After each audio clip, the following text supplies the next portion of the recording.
2과 두 번째 부분을 함께 살펴보겠습니다.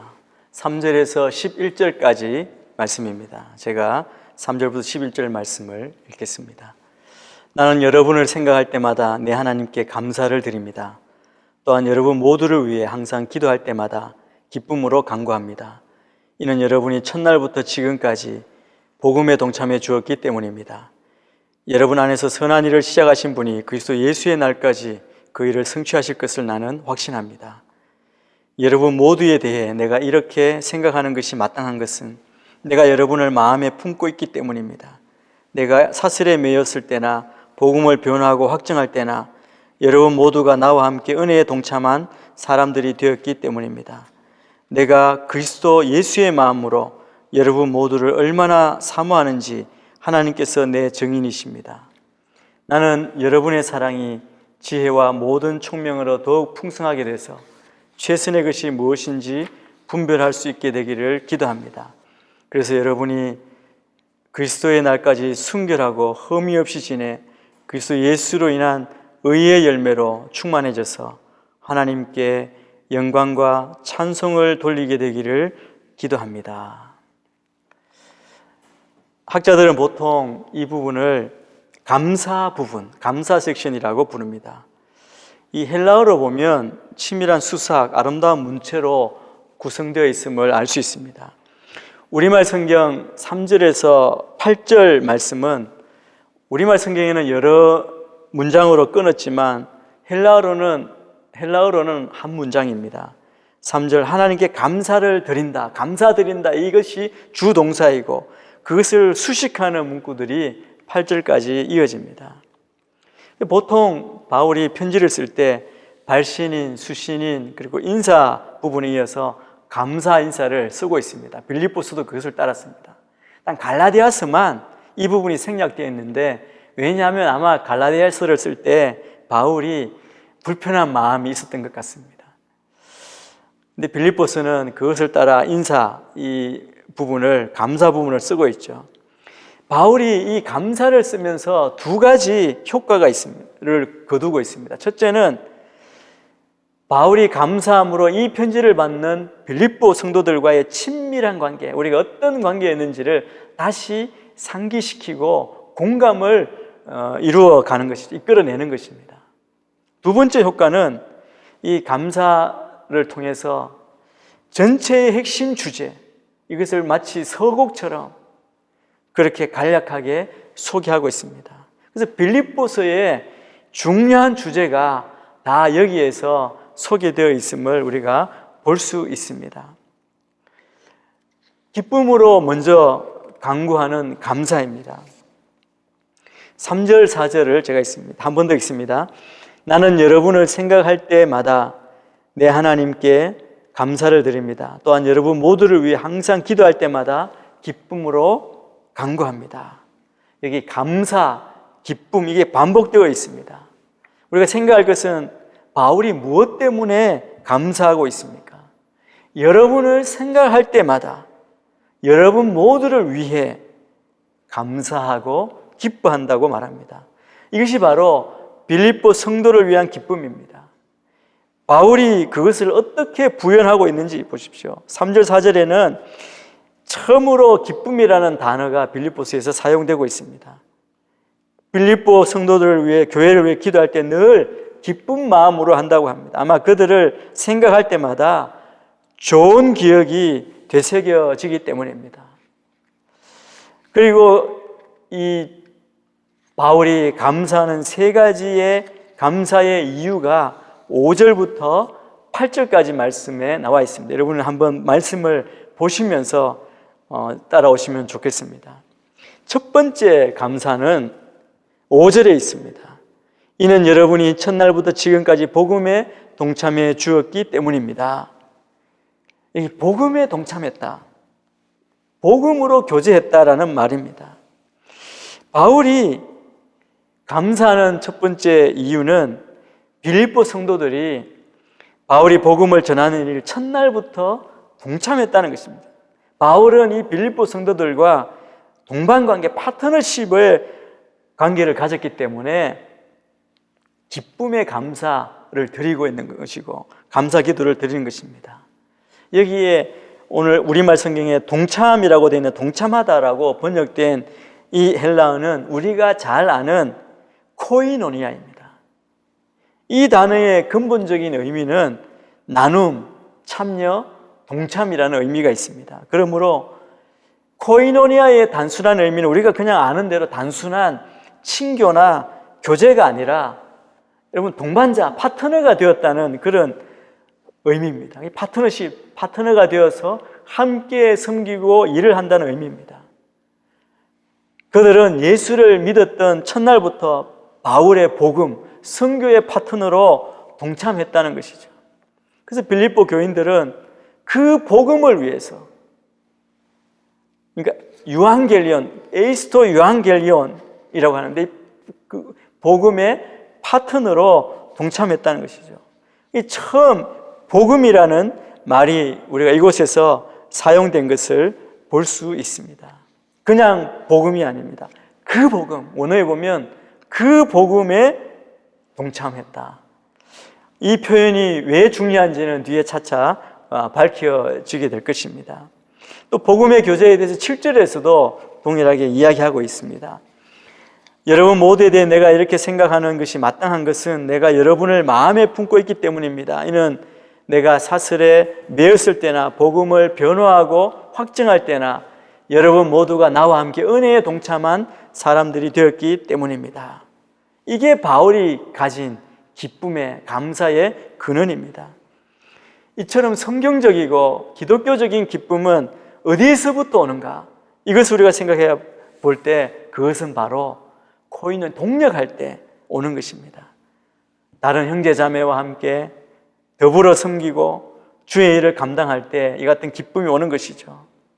그래서 바울은 그들을 생각할 때마다 감사하고 기도할 때마다 기뻐하는 것이 마땅하다는 것입니다. 여기 은혜라고 번역된 이 말도 코이노니아입니다.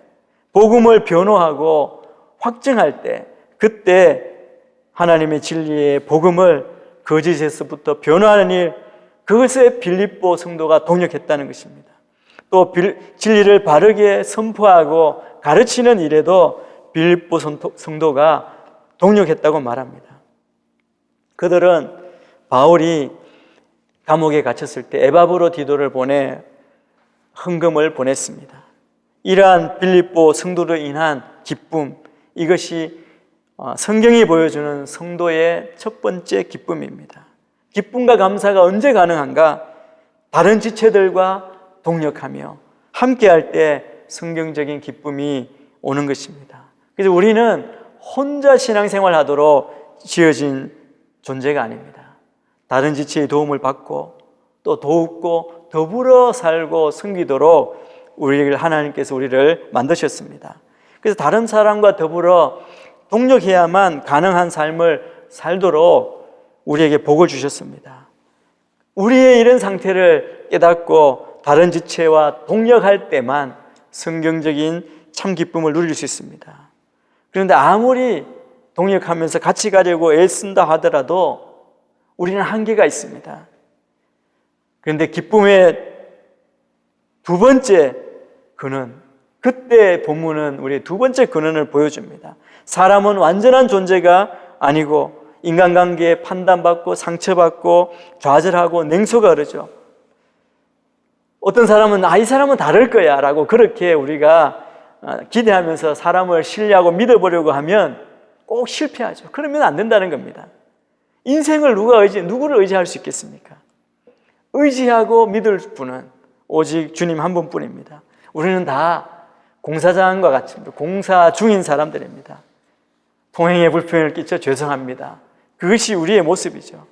그래서 주님 품 안에 들어가기까지 끝없이 공사 중인 한계와 허물투성이죠. 그럼 어떻게 하면 동력하면서 기쁨을 누릴 수 있습니까? 바울이 한 표현을 주의해서 보시길 바랍니다. 3절에 보면 나는 여러분을 생각할 때마다 내 하나님께 감사를 드립니다 라고 말합니다. 빌립보 성도로 인해 기쁨이 충만한 그 순간에도 사도 바울이 절대로 잊지 않은 것이 무엇이냐면 하나님의 관계 안에서 매사를 바라보았다는 거죠. 누구에게 감사합니까? 하나님께 감사한다는 것이죠. 사람들이 나를 사랑해주고 나를 위해주고 격려해주는 순간에도 사도는 눈을 어디에서 떼지 않았느냐 하면 하나님을 의지하고 하나님을 중심에 두었다는 겁니다. 그의 모든 관심과 그의 주된 대상이 하나님임을 잊지 않았습니다. 바로 이것이 사람과 동역할 때 사람에게 실망하면서도 좌절하지 않고 냉소에 빠지지 않는 그런 중요한 기쁨과 감사의 근원 중 하나입니다. 그래서 바울 사도는 이 동력에 감사하면서도 하나님을 바라볼 수 있었습니다. 두 번째 감사입니다. 6절에 나와 있죠. 여러분 안에서 선한 일을 시작하신 분이 그리스도 예수의 날까지 그 일을 성취하실 것을 나는 확신합니다. 바울이 감사하는 두 번째 이유는 착한 일, 또 선한 일을 시작하신 이가 그리스도 예수의 날까지 완성하시리라는 것을 확신하기 때문에 바울이 감사합니다. 여기에 선한 일은 바로 구원입니다. 구원은 하나님이 시작하시고 하나님이 마무리하시는 일입니다. 구원은 하나님의 신실하심에 달려있고 인간의 믿음에 의지해서 내가 어떤 일을 해서 이루어지는 것이 아니기 때문에 바울은 그 구원을 확신할 수 있었습니다. 바울의 확신은 과거에 일어난 어떤 일에 근거하지 않고 확실한 방향으로 미래를 향해 나아가고 있는 그 분명한 사실에 근거합니다. 그래서 바울은 그리스도 예수의 날을 바라보며 확신하는 것입니다. 여기에서 우리가 놓치지 말아야 할 부분이 있는데 이 구원의 과정에 우리가 하나님의 파트너로 동참한다는 것입니다. 구원이 마무리될 때까지 우리의 삶을 점차 변화시키시는 하나님의 일에 우리도 참여해야 합니다. 하나님은 우리에게 변하려는 의지와 변할 수 있는 능력을 선물로 주십니다. 착한 일, 선한 일, 우리 삶에 시작되었다는 것 자체가 우리에게 진정한 믿음이 있다는 증거입니다. 구원의 완성을 향해 나아가고 있다는 증거입니다. 아직 완벽하지 않아도 올바른 방향으로 가고 있다는 증거입니다. 뒤로 넘어가면 바울이 구원에 대해서 분명하게 우리에게 이야기합니다. 참고 구절을 한번 보겠습니다. 2장 12절 13절입니다. 그러므로 내 사랑하는 사람들이여 여러분이 항상 순종했던 것처럼 내가 여러분과 함께 있을 때뿐 아니라 지금 내가 없을 때도 두렵고 떨리는 마음으로 여러분의 구원을 이루십시오. 여러분 안에서 하나님의 기쁘신 뜻에 따라 결단하게 하시고 행동하게 하시는 분은 하나님이시기 때문입니다. 또 3장 12절입니다. 나는 이미 얻었거나 이미 온전해진 것이 아닙니다. 나는 그것을 붙잡으려고 쫓아갑니다. 이는 나도 그리스도 예수께 붙잡혔기 때문입니다. 구원이란 하나님이 은혜 안에 우리를 붙잡으시고 우리 안에 복음에 합당한 열매를 맺는 사람으로 살고 싶은 의지와 능력을 불어넣어 주시는 겁니다. 만일 그런 의지조차 없다면 우리는 구원을 심각하게 점검해야 합니다. 성경이 말하는 구원은 우리가 예수 믿은 다음 죽은 다음에 천국 가는 것, 그것이 아닙니다. 구원은 과거, 현재, 미래를 아우릅니다. 다르게 말하면 미래에 구원받을 사람들이 현재 거룩한 삶을 사는 것입니다. 믿음의 증거가 되는 열매를 맺으며 점차 거룩한 사람으로 그렇게 살아가도록 그것을 향해 나아가는 것이죠. 이 동반관계, 코이노나의 관계에 감사, 그것 넘어서서 구원의 확신, 동전의 양면과 같습니다. 우리가 하나님과 더불어 구원의 여정을 걷는다면 우리에게 점점 더 깊은 구원의 확신이 생깁니다. 아마 빌립보 교회에는 어려운 상황, 고난이 오고 어려움이 오기 때문에 구원을 확신하지 못하는 성도들이 있었던 것 같습니다. 또 반대로 자기 구원에 대해 과도한 확신을 가진 사람들도 있었던 것 같습니다. 바울은 이 양극단에 대해서 권면합니다. 우리가 살고 있는 이 시대는 옛 시대와 새 시대가 겹치는 부분에 살고 있습니다. 예수 그리스도가 처음 오셔서 새 시대가 임했습니다. 우리는 이미 믿음으로 구원을 얻었습니다. 그런데 옛 시대는 완전히 없어지지 않고 아직 남아 있습니다. 옛시대와 새시대가 겹쳐지는 부분에 살고 있기 때문에 우리는 받은 구원도, 우리가 누리는 구원도 이미 얻은 구원과 함께 아직 완성되지 않는, 이미와 아직 사이의 긴장관계에 우리가 살고 있는 것이죠. 예수님이 다시 오실 때 이 긴장이 해소되고 우리는 완전한 구원을 경험할 것입니다. 빌립보서는 이 긴장관계를 우리에게 다루어 줍니다. 빌립보 교인들이 구원을 받아 나가는 올바른 궤도에 있다는 것이 그 행동으로 증명된 것이죠. 어떻게 됐습니까? 7절에 우리가 아까 본 것처럼 감옥에 있었지만 빌립보 교회 복음을 변호하고 확증하는 일에 바울의 그 복음 전환사에게 동참했는 것, 그것으로 인해 감사하고 있는 것 아닙니까? 빌립보 교인들은 바울이 복음 때문에 투옥되어 복음을 변호하고 입증할 때 공동 참여자, 여기 보면 함께 은혜에 동참했다. 이 바울이 지금 세 번째 감사를 드리고 있는 겁니다. 바울과 빌립보 성도들의 연합입니다. 슌코이노노이라고 이야기하는데 코파트너, 함께 파트너가 되었다는 것을 이야기하고 있습니다. 이런 일을 통해 하나님이 시작하신 구원, 그 착한 일에 참여자가 되었다는 것이죠. 예수 그리스도의 복음에 대한 확신이 없었다면 이들은 그런 위험을 무릅쓰지 않았을 것입니다. 빌립보 교인들이 구원을 확신하는 이유가 무엇입니까? 빌립보 성도들, 하나님과 바울과 빌립보 교인들이 복음을 전하는 일에 공동 참여자가 되었기 때문입니다.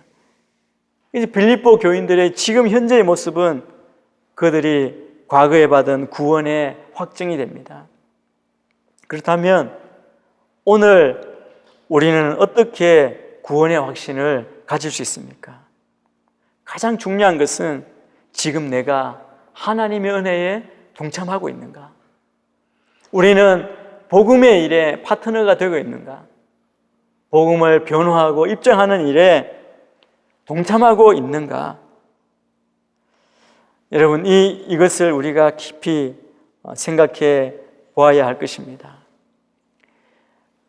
8절 말씀을 보면 바울의 감정이 잘 드러나고 있죠.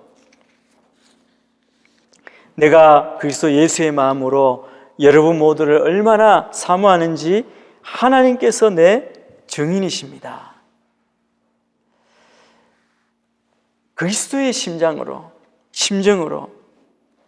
여러분, 이것을 직역을 하면 그리스도 예수의 내장, 이 마음이 내장에 있었다고 생각했습니다. 감정이 내장에 들어있다고 과거에 고대 사람들은 그렇게 생각했던 것 같습니다. 그래서 바울이 빌립보 성도들에게 감사하며 느낀 마음은 가장 깊은 곳에서 우러나는 그런 마음입니다. 그 사랑입니다. 그래서 바울은 마음 중심에서부터 그들을 사랑했다는 것이죠. 사도 바울의 심장에 그들이 있다는 것, 이 빌립보 교회와 사도 바울의 그 관계가 얼마나 깊고 뜨거운 따뜻한 관계였는가를 우리가 생각해 볼 수 있습니다. 세상은 이 성도 안에 있는 이 비밀, 감사와 기쁨의 비밀을 아마 알 수 없을 것입니다. 주님이 우리를 사랑하신 그 사랑 때문에 우리도 누군가를 먼저 사랑하는 것입니다. 그가 나에게 잘해줬기 때문에, 또 관심을 표했기 때문에, 뭔가 코드가 비슷하기 때문에, 그것 때문이 아니라 주님 때문에 우리가 먼저 그를 사랑하는 것입니다. 그렇게 사랑해 보니까 놀랍게도 그들을 통해 감사와 기쁨이 우리에게 넘쳐 흐르는 것이죠. 우리 지체들이 우리에게 뭔가를 하기 전에 먼저 주님의 심장으로 그들을 사랑하고 아끼고 소중히 여기면서 모일 때 그곳에 기쁨이 넘쳐나고 충만한 무언가를 누리는 우리 모두가 되어야 할 것입니다. 만남을 기뻐하고 또 함께 모여 섬기고 사랑하고 주님의 사랑, 예수 그리스도의 심장으로 그를 사랑하는 그 사랑이 우리 안에 흘러 넘치게 되기를 바랍니다. 바울은 이 감사와 함께 그 빌립보 교회를 위해서 기도하고 있습니다. 중보기도입니다. 오늘 우리가 배웠던 암기 구절이죠. 우리 함께 읽겠습니다. 나는 여러분의 사랑이 지혜와 모든 총명으로 더욱 풍성하게 돼서 최선의 것이 무엇인지 분별할 수 있게 되기를 기도합니다. 그래서 여러분이 그리스도의 날까지 순결하고 흠이 없이 지내 예수 그리스도로 인한 의의 열매로 충만해져서 하나님께 영광과 찬송을 돌리게 되기를 기도합니다. 교회를 위한 기도를 하면서 바울이 먼저 이야기한 것은 내가 기도한다라고 말합니다. 내가 기도하노라. 개역 성경에 보면 기도한다는 말이 가장 먼저 나옵니다. 원어에도 그렇게 나오죠. 내가 기도한다. 너희 사랑을 지식과 모든 총명으로 점점 더 풍성하게 하사. 우리말 성경에는 가장 마지막 11절에 내가 이렇게 기도하노라 라고 이렇게 기록되어 있죠. 여러분, 기도가 무엇입니까? 기도야말로 성도에게 최고의 위로가 힘이라고 할 수 있습니다. 우리의 무거운 짐을 주님께 맡기고 주님을 의지하고 신뢰함으로 이 땅에 해석할 수 없는 수많은 아픔과 어려움에 굴복하지 않고 이겨낼 수 있도록 하나님 앞에 마음을 쏟아 기도하는 것, 성도가 지상에서 누릴 수 있는 가장 영광스러운 일 중 하나입니다. 바울은 빌립보 교인을 위한 영적 성장을 위해서 간절한 기도를 드립니다. 그런데 이 기도에서 영적 성장, 우리가 목표라는 영적 성장의 가장 궁극적인 목적이 드러납니다. 그것은 우리가 하나님의 영광과 찬송이 되게 하는 것입니다. 우리가 오늘 본문은 우리가 무엇을 위해 또 기도해야 하는가를 보여주고 있습니다. 바울 사도가 빌립보를 위해 첫 번째 기도하는 기도는 예수님을 아는 지식과 사랑으로 충만한 교회가 되게 해달라는 기도입니다.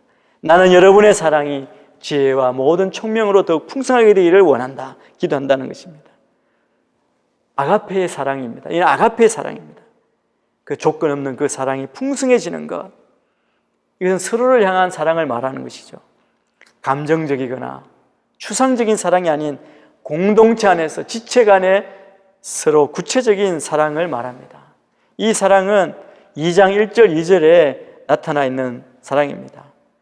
그러므로 그리스도 안에 무슨 격려나 사랑에 무슨 위로나 성령의 무슨 교제나 무슨 자비와 긍휼이 있거든 같은 마음을 품고 같은 사랑을 나타내며 한 마음으로 같은 것을 생각함으로 내 기쁨을 충만하게 하십시오. 그런데 이 사랑을 이걸 이야기할 때 사랑이 풍성하게 되려면 이 감정적인 것을 말하지 않습니다. 여기 보면 지식과 지혜와 모든 총명이 필요합니다. 바울이 말하는 이 지혜는 하나님을 아는 지식을 말합니다. 이 지식은 표면적인 지식이 아닌 깊은 지식을 의미합니다. 우리가 믿는 하나님이 어떤 분이신지를 깊이 알 때 우리의 사랑은 풍성해질 것입니다. 하나님은 인간이 되셔서 우리 안에 거하시는 분입니다. 그래서 우리는 예수 그리스도를 통해 그 하나님을 만납니다. 하나님을 알게 될 때 우리는 죄에 대해서도 더 깊이 알고 하나님을 아는 지식이 없이 사랑하는 것은 얕고 오래가지 못합니다. 그리스도를 통해 얻은 하나님 아는 지식에 근거한 사랑은 이기적인 사랑이 아닌 다른 사람을 향한 희생적인 사랑, 받기만 하는 사랑이 아니라 아무리 나누어도 아깝지 않은 사랑입니다. 그리고 총명이라고 해요. 이건 통찰력입니다. 현상들을 넓은 관점으로 통찰하고 이해하는 실제적인 이해력이죠. 여러분, 예수 믿는 자, 믿음의 사람들은 이 통찰력이 있어야 됩니다. 많은 고전을 읽고 인생을 보는 눈이 열리고 말씀을 통해서 인생과 하나님 뜻을 아는 눈이 열려야 한다는 것이죠.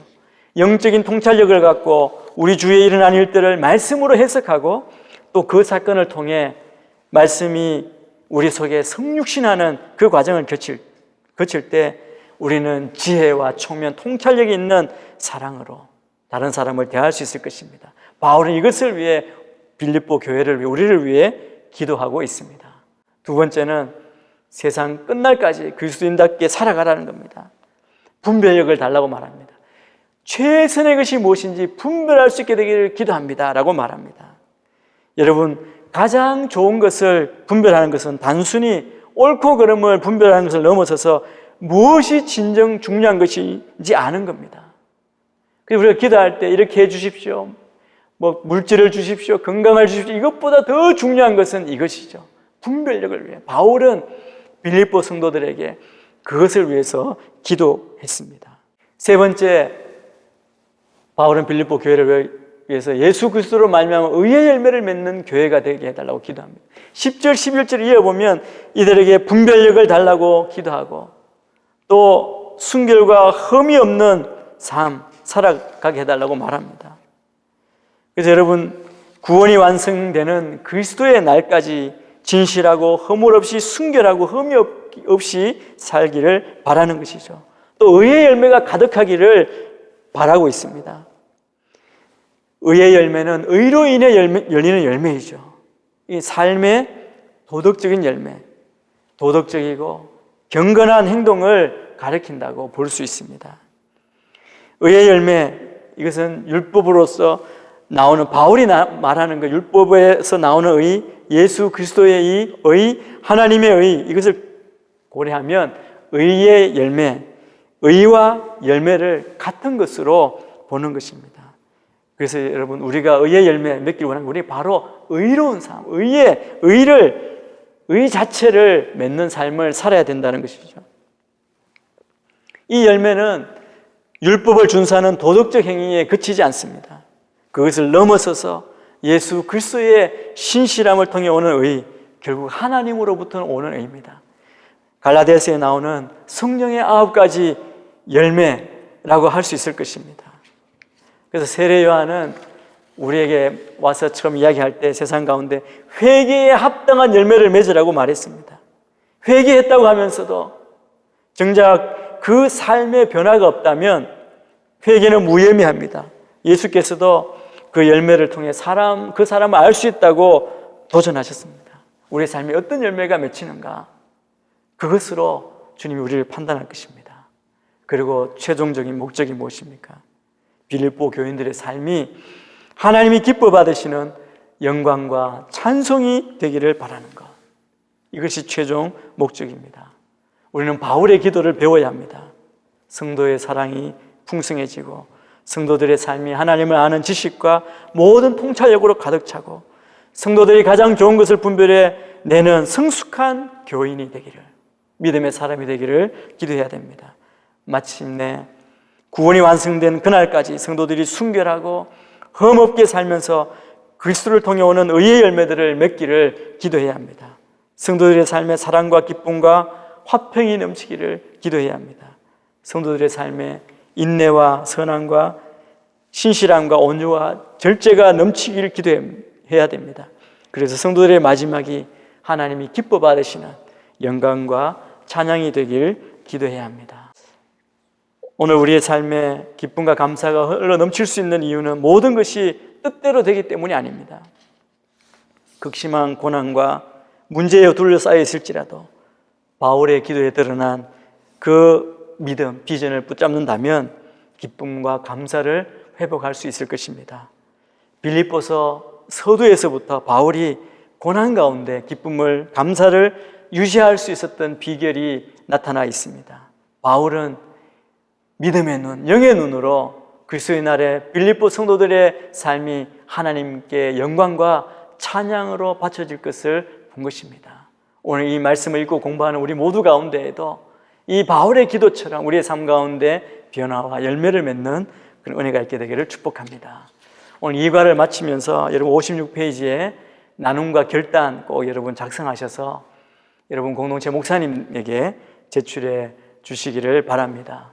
다음 주에 오실 때에도 여러분 빌립보서 꼭 한번 읽으시고 또 3과를 다 예습해 오시면 좋겠습니다.